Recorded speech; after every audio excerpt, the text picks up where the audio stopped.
In this video, we're taking you on a treasure hunt as we dive into the Blue Hole, a dive site with a deadly past. Welcome back to Generations Below. We're a father-son dive team. We're not instructors, we're not pros, just everyday divers sharing tips, tricks, and gear reviews. This was coin number 2 for the hunt, the first one we hit at Balmorhea, and honestly, it got found almost immediately.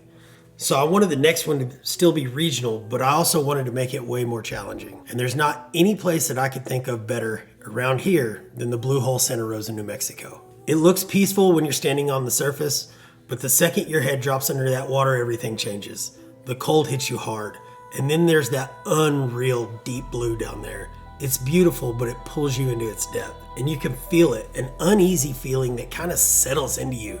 And I'm not totally convinced that it's just the water temp either. This place has a history. Some of it's whispered, some of it's written down, but either way, you don't forget it whenever you're down there. It's been 5 weeks since we left the coin.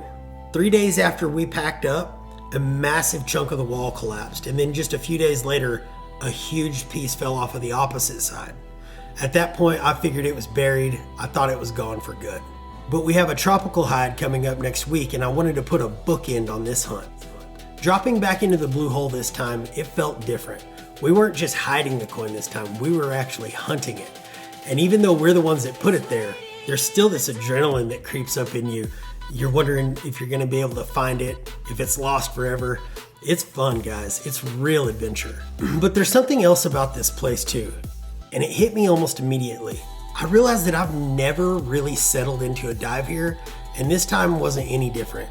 Gunnar felt it too. He didn't have to say anything. I could see it in him. We talked about it after the dive. This place feels haunted. But when I spotted the coin, still tucked right where we left it, I was excited. It doesn't matter that it's part of our own game or not. Finding treasure triggers something in you. But then as I'm wriggling into this little false cave and trying to wedge myself up in there to get the coin, it hit me that I probably made this one too hard to find. And that's not what the hunt is about. We want these coins found. We want you to experience this adventure. After I recovered the coin, the unease crept right back in. Plus, the cold water doesn't take too long to cut right through you, even in a semi-dry wetsuit. And I could tell Gunnar wasn't in his right headspace either. He's a strong diver, but again, this place just does something to you. We explored a bit more, but then we thumbed our dive and decided that one was enough for the day. At the end of these dives, the realization of what we're doing always hits me. The hunt, the dives, the long drives, all of it's building something I can't really completely explain, but I get to do it all with my son.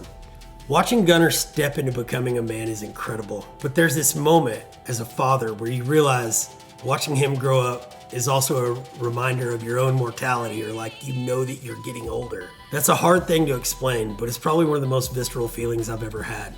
And I wouldn't trade it for the world.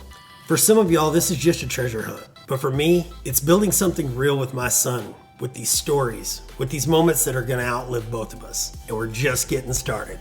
We're hiding another coin in a week, and I'm not even afraid to tell you, we're going to St. Croix. I dare you to find it.